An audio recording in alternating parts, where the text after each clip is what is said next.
It's the morning of December 31st, New Year's Eve 2000, in Setagaya, a western suburb of Tokyo.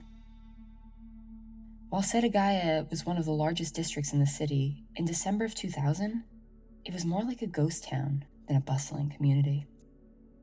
Many of the homes had recently been sold to a developer, and almost all of the residents had moved out, leaving most of the houses in the area empty, with a few exceptions. One of those exceptions was a duplex owned by the Miyazawa family. The building had two separate living spaces, one for husband and wife Mikio and Yuzuko Miyazawa and their two children, and the other for Yuzuko's mother, sister, and brother-in-law. On that December morning, Yuzuko's mother, Haruko, calls her daughter to confirm their plans for the day. But oddly, the call goes right to voicemail. With no answer, Haruko decides to just pop over to her daughter's side of the house and ring the doorbell. The duplex has two separate entrances for each space, and once Haruko arrives at her daughter's and rings the doorbell, she waits for an answer. And waits. And waits. Haruko finds it strange when no one answers the door, and at 10:40 a.m., according to Haruko's earlier statements, she decides to use her spare key to enter the house. As she enters the silent house, she immediately knows something is wrong. It's late in the morning, and she doesn't hear her grandchildren or their parents. When she sees the staircase leading to the second floor, she stops. Lying there at the bottom is her son-in-law, Mikio, covered in blood and unmoving.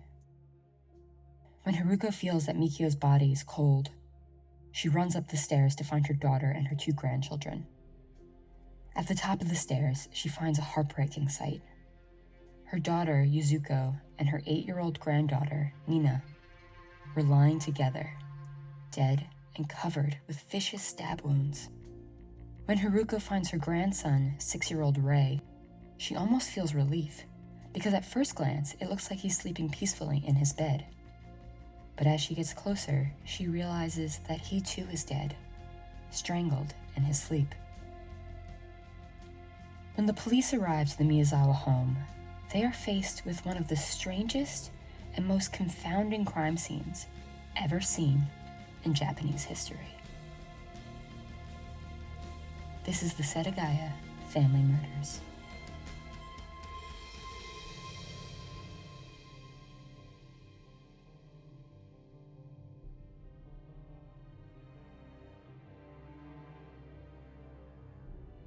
Hi, strangers.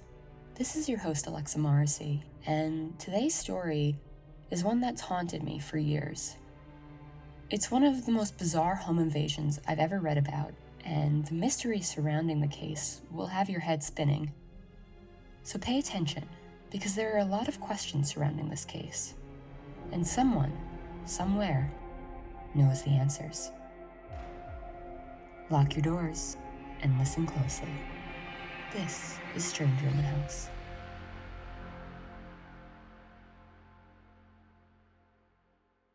Mikio and Yuzuko Miyazawa were a young, newly married couple when they moved to Setagaya in 1990. At the time, the neighborhood was flourishing, with over 200 families in the district. It was suburban and considered upscale compared to the surrounding areas. The Miyazawas had bought a duplex so Yuzuko's family could live with them. But like many newlyweds, Mikio was wary of having his in-laws so close to him, so he actually ended up soundproofing their side of the duplex, to at least make him feel like he had some sort of separation from them. But aside from being maybe a little too close to his in-laws, Mikio was happy. He worked for Interbrand, a London-based marketing firm which had partnered with big companies like Microsoft and Nissan. All his co-workers described him as easy to work with and someone who got along with everyone in the office. Yuzuko was a schoolteacher, and like Mikio, she was also very well liked by her colleagues. But her main priority was her children. By 2000, 44-year-old Mikio and 41-year-old Yuzuko had two children, playful and athletic Nina, who was 8, and 6-year-old Rei, who was quiet and struggled with a speech impediment. When the Miyazawas first moved into the neighborhood, there were over 200 families. But by late 2000, there were only 4 left, and 2 of those were the Miyazawas and Yuzuko's family. You see, the government was slowly repurchasing all the homes in the area to expand a nearby park. While many of the residents had left, foot traffic around the Miyazawa's home was fairly common due to the proximity to the park. It drew a good deal of young people to the area because there was a skate park within. The skate park was actually directly behind the Miyazawa's house, and despite having basically no one living near them, they still had to deal with the rowdy teens. A week before the murders, Mikio had enough and confronted the group of teenagers for being too loud in the skate park. This wasn't the first time he had confronted them. He had actually reprimanded the skaters a couple of times. The Miyazawas were planning on leaving the neighborhood. They were just going to do so after the new year. But unfortunately, they would never make it out. On the evening of December 30th, 2000, Mikio, Yuzuko, and the kids were out shopping and arrived home before 9 p.m., which is around the time that Nina, the 8-year-old, went to the other side of the duplex to watch television with her family members. She left around 9:30, and that would be the last time anyone saw one of the 4 family members alive. At around 10 p.m. that night, a passerby reported hearing what they assumed was a couple arguing. Though Mikio and Yuzuko had, by all accounts, a very happy and loving marriage, it's possible that they simply had an argument, because at 10:38 p.m., computer records show that Mikio checked his work email by manually entering his password. An hour later, the family members on the other side of the duplex heard a thud, which was the only sound any of them had reported hearing that night. This may be because Mikio had soundproofed the house specifically so they wouldn't hear each other. No one thought anything of the thud, and Yuzuko's family would go to sleep that night unaware of what was happening on the other side of the duplex. The next morning, when police arrive at the Miyazawa's home, they are presented with what looks like the aftermath of a brutal home invasion. Mikio was lying at the bottom of the stairs on the first floor. He had multiple stab wounds, mostly in his thighs and buttocks, but had some in both his chest, arms, and face. There were some wounds that suggested he struggled with his assailant. A sashimi knife was used to stab him, but the knife broke during the attack because a fragment was found lodged in Mikio's skull. Mikio's cause of death was blood loss from his chest. The layout of the house is kind of odd, so just for clarity, I'm going to give you an idea of how it was set up. We also have photos and a link to a 3D model on our website. The house had 3 floors, and when you entered the ground floor, you walked right into Mikio's small, narrow study, where he had his computer and desk set up. As you move into the room, there's a staircase on the left that leads to a second floor. That is where Mikio was found. The second floor had a bathroom, separate room for a toilet, and a bedroom the children shared.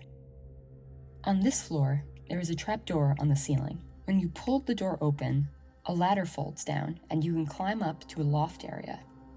The loft is a place that Nina and her mom were known to watch TV and relax at the end of the night. Right where the ladder lands on the second floor is another small set of stairs, leading to the main living space, with the kitchen, the living room, and the parents' room. Yuzuko and Nina were laying by the small set of stairs on the second floor, near the bottom of the ladder to the loft.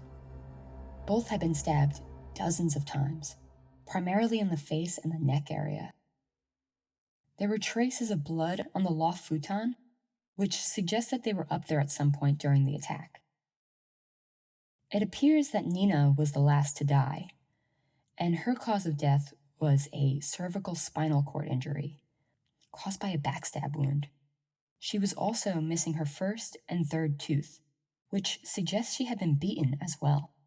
Ray, the 6-year-old, was in his bed on the second floor, strangled to death. This is a tragic scene, but once officers start looking at the evidence, this story truly becomes bizarre. First, there were no signs of forced entry on any of the doors or any of the first floor windows, so that begged the question: how did this person get in? After searching the house, police found that a small bathroom window on the second floor was open. The screen to the window had been found below, on the ground outside, as well as several broken tree branches. On the tub, right underneath the small window, was a footprint. So according to police, the killer saw that the bathroom window on the second floor was opened, climbed the fence on the side of the house, used the attached water heater and tree branches to stabilize himself, removed the window screen, and then entered through the small window. We will put a picture of this window on our website, but it's pretty small and high up from the tub below, and there were no clothing fibers found on this window. But police believe the intruder eventually left the same way he came in, because if you remember, Yuzuko's mom had to use her spare key to enter the house that morning, so the door was still locked. This led police to believe that the intruder was of smaller stature and quite fit. If the killer entered through the second floor bathroom window, the first room he would see is Ray's bedroom down the hall. And because it seemed as though he was killed in his sleep, police believe that 6-year-old Ray was killed first, because he most likely would have awoken to the sounds of his family's attacks. From there, police believe that Mikio was killed next. They believe that he would have been on his computer working on the ground floor study when he heard a noise upstairs, possibly something from Ray's room. He walked upstairs and was confronted with the intruder. He and the killer fought. The killer then stabbed Mikio with a sashimi knife, which broke in the process of repeatedly stabbing him. And then the killer shoved Mikio down the stairs. We know that the knife broke in the fight with Mikio, and police think that the intruder then tried to attack Nina and Yuzuko with the broken knife, but couldn't do too much damage. After attacking Mikio, the intruder went into the kitchen to grab another knife. We think that Yuzuko and Nina were either originally on the third floor loft or had run up there to hide when he got the second knife, as the ladder could be pulled up from above, preventing the intruder from getting to them. When the intruder returned, he either attacked them in the loft before they could lift the ladder, or at the bottom of the ladder to the loft, as that's where Yuzuko and Nina both ended up in the end. They were both stabbed excessively to the police. They had stab wounds all over their bodies, including their faces. But it seemed as though Nina, the 8-year-old, received the most violent attack. Her cause of death was a cervical spinal cord injury, and a couple of her teeth are missing, which suggested that she was struck in the face several times. According to the police, the attack took a total of 10 minutes, but after the family was dead, the intruder stayed for hours. He brutally murdered an adult couple and 2 small children, and then used their house as if it was his own. First, it seemed as though he tended to his wounds from his fight with Mikio. The family's first aid kit was found open, and bandages were found with both Nina's and the intruder's blood. He also used towels and Yuzuko's menstrual pads to soak up his blood. He then went into their fridge and ate several single-served ice cream cups, along with some melon. He left behind 4 ice cream wrappers, and all 4 had the killer's fingerprints on them. He never used a spoon, but instead squeezed the container and bit the ice cream. He also drank 3 whole bottles of barley tea while he was there. At some point, he sat on their living room couch, leaving bloodstains behind. The stains even suggested that he took a nap. At some point, he used the bathroom and left his feces in the family toilet, not even bothering to flush. While there weren't many neighbors at the time, it was obvious that the house was a duplex, with another family next door. Japan is notorious for having extremely thin walls, so unless this killer knew that Mikio had soundproofed the house, it seemed that he was completely unconcerned with getting caught. Now, if you haven't said, "What the f*** yet, you're about to. The Miyazawas kept a significant amount of cash in their house, but most of it was left behind by the intruder. The exact starting amount was unclear, but police believed that around 150,000 yen, less than 200 grand in USD, was taken, which is a small amount compared to the amount of cash that was left behind. The family's identification and credit cards were all laid out and organized near the sofa, but left behind. All unused, except for one. Mikio's computer and credit card history showed that around 1:18 a.m., hours after the family had been murdered, there was an unsuccessful attempt to purchase tickets at a theater the family frequented. Mikio apparently loved traditional Japanese theater, and the theater's website was bookmarked. And this intruder tried to buy tickets to a show. At some point, the intruder changed out of his bloody clothes because police found a ton left behind at the crime scene that didn't fit the style or the size of anyone in the family. We will put a picture of a mannequin dressed in the outfit on our website so you can see what it would have looked like, but the general aesthetic of the outfit was that of a skater. There was a gray Crusher bucket hat, a black AirTech jacket, a white and purple long-sleeve top, black winter gloves, a multicolored scarf with no tags, and a black handkerchief. He also left behind a hip bag, which was a cross between a mini backpack and a fanny pack. Inside the bag was grip tape that was often used on skateboards. There were footprints and dirt left behind, and the footprints were made by a Slazenger sneaker, a common shoe used by local skaters. The killer took some of Mikio's clothes to change into, and at some point he gathered random things from around the house and put them in the bathtub. An empty cup of ice cream, a white towel with his blood on it, some advertisement brochures, work receipts, school documents, sanitary pads that had his blood on them were all found in this tub. He had emptied out Yuzuko's 2 purses and Mikio's wallet and put the house keys in the tub as well. At 10:05 a.m. the following morning, around 35 minutes before Yuzuko's mother found the bodies, the killer once again logged into the family's computer. He looked through other websites that had been bookmarked, such as the company Mikio worked for and the school that Yuzuko taught at. He never went on any websites except for what had been bookmarked by the family. Now, this timeline is debated later because Yuzuko's mother started to question her memory of the events. She had gone back and forth on when she entered the house and whether or not she had actually used her spare key. Some police officers believe that it was actually Yuzuko's mother who entered the house earlier than she remembers and knocked the mouse of the computer to trigger it turning on. If this is true, we actually don't know when the killer left the house. If it was the killer who used the computer, it means that he left a little after 10 a.m., meaning that he spent the whole night in the house with his victims. Now, police think the killer left through the bathroom window, the same window he entered through. But if Yuzuko's mother is misremembering about using her spare key, he could have left through the front door. But the memory is a funny thing and is not always accurate. This intruder left blood, clothing, feces, fingerprints, and footprints. So it's not surprising that the police ended up collecting 12,545 pieces of evidence. Looking at the way he got into the house and the size of the clothing he left behind, investigators put the killer at about 5'6" with a slim build. Fecal analysis would determine that the feces was definitely not from a member of the family, and that the intruder had eaten sesame seeds and string beans the day before, both of which are mundane and inexpensive ingredients in Japan. Police described it as a boring dish that one would eat at home or possibly made by a mother, suggesting the intruder might still live with his mother.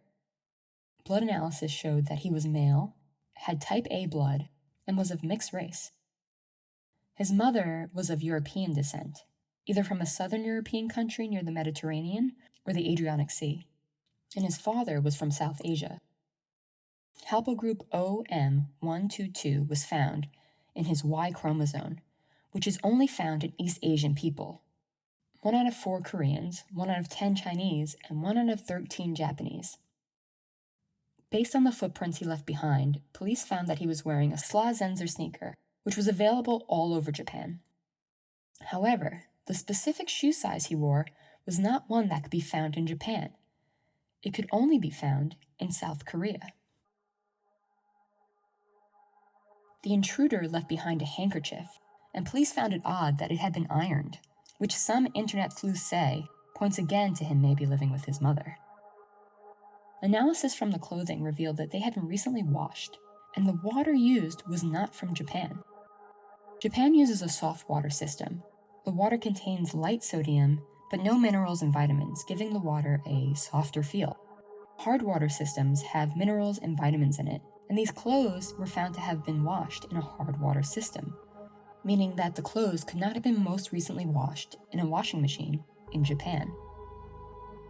South Korea is the closest country with a hard water system, and that, in addition to the origins of the sneakers, led investigators to believe that the intruder was possibly from Korea. The hip bag or fanny pack he left behind had grip tape in it that many skateboarders were known to use. Between that and his general aesthetic from his clothing, it was assumed that he was either a skater who frequented the park behind the Miyazawas, or was dressed to blend in with the skaters in the area as to not raise suspicion.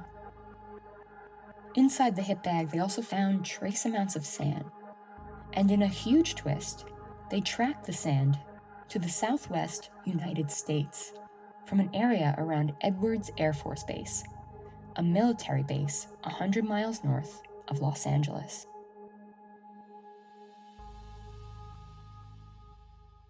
This information suggested that the intruder possibly could be in the military and was at a base in Tokyo. They thought perhaps he was an airman stationed in Tokyo or an international contractor. If he was in the Air Force, the iron handkerchief would make a lot of sense, because uniform protocols mandate that all clothing must be ironed. Another piece of evidence that could possibly suggest he was in the military was his footprints. They show that the intruder walked in very small steps and had his back to the wall when he first made his way through the house, suggesting some sort of combat or stealth training. So to recap, we have a slim young male of mixed European and East Asian descent, possibly from Korea, who either might be in the military or lives at home with his mother, and had sand from California in his bag. He was dressed in skater fashion, which means he either frequented the skate park behind the house or dressed as a skater to blend in. We know that Mikio had an argument with some skaters a couple days before the murder. So could this possibly be a revenge killing by a skater? It seems insane to think that someone would go to such brutal lengths to get someone back for yelling at them. But if it's not the case, what's the motive here? Barely any money was taken considering the amount of cash and credit cards that was left behind, so that rules out a robbery. There was far too much DNA found and lack of cleanup for it to be a professional hit. It doesn't appear to be sexually motivated, and it doesn't seem like one family member was a particular target, although bizarrely, it was the 8-year-old girl who suffered the most violent attack. The killer also didn't seem too concerned with getting caught.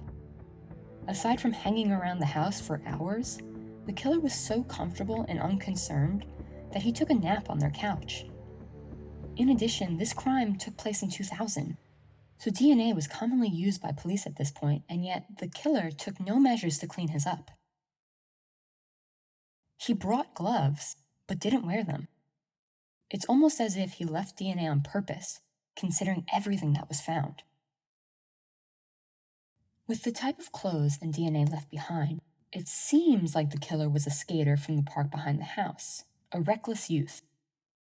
But if this was some reckless, sloppy teenager who had a grudge against Mikio for yelling at him, why was he so hard to find?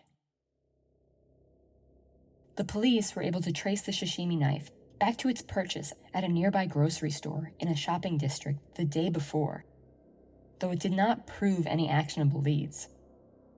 The knife, designed for shaving raw fish into slices, was certainly sharp, but it was not designed for durability, suggesting again that it wasn't a professional hit. On December 29th, the day before the murder, there were reports of a suspicious man seen by the local train station, which was only a few miles from the Miyazawa's house. He was dressed like a skater, but an eyewitness remembers it being odd because he was severely underdressed for how cold it was outside. On the same day, a sashimi knife was bought from the shopping center and the man who purchased it matched the rough description of the skater who was at the station. Again, this description, however, did not turn up any leads. There were a couple interesting occurrences that happened the day after the murder that many think are connected to the case. On December 31st, a taxi driver in the area reported picking up 3 men in the early morning hours. They were all silent during the ride, and the driver reported that one of them seemed injured, leaving bloodstains on the back of the seat. Many see this as a sign that there were actually multiple people involved in the crime. But again, this report was never conclusively linked to the killings. There was one report of something suspicious from the day after the murder that I personally feel is most likely linked to the murders. On the afternoon of the 31st, 3 hours north of the Miyazawa's home, a man checked into the hospital with a severe cut on his hand. The staff reported that the cut was so deep they could see bone. The hospital personnel said despite this wound, the patient was oddly calm while waiting to be stitched up. They questioned him about who he was and what happened to him, but he refused to give any information and left as soon as the procedure was done. The staff described him as mid to late 30s, which goes against the idea of a young skater as the murderer. But remember, there are some people that think the killer just dressed as a skater to blend in. The lead investigator on the case, Takeshi Shinida, chief of the Seijo police at the time, has said that they have received over 16,000 tips from the public. And the reward for information leading to the killer is the highest in Japanese history, at 20 million yen. Medium.com reported that over 5 million people had their fingerprints checked, and not one matched those from the crime scene. The DNA has been tested over 1 million times with no matches. There are still 35 officers assigned to this case today, and 22 years later, we are no closer to catching the man who committed this crime. The Miyazawa's house was torn down in 2019 due to its poor condition and fear of collapse. The lead investigator still keeps in touch with Yuzuko's family and continues to try to solve this case despite being retired from the force. He says he remembers the family had furious facial expressions. They were mortified and regretful. As of 2021, the Japanese police force is working with international investigators and is still asking for the public's help. If you have any information regarding this case or the unknown intruder, you can call the direct tip line at 8133482389 or the Seijo Police at 813348201110. Or you can email them through a software that we will link in the show notes and on our website. We can only hope that with the recent increase in genetic familial information being put into databases, and killers who have gotten away with their crimes for decades, like the Golden State Killer, finally being caught, we might get justice for this family. Because whoever killed this family is still out there, still living a life, something he stole from the Miyazawa family. He brutally murdered a loving couple and 2 young children. And I hope he knows that we're coming for him. And one day, he will be caught.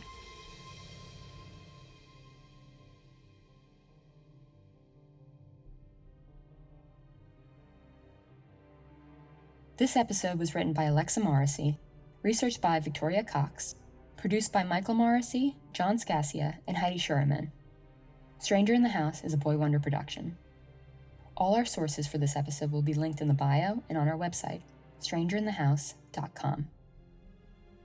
You can follow us at strangerinthehouse.com, @_strangerinthehouse on Instagram and TikTok, and @_strangerpod on Twitter.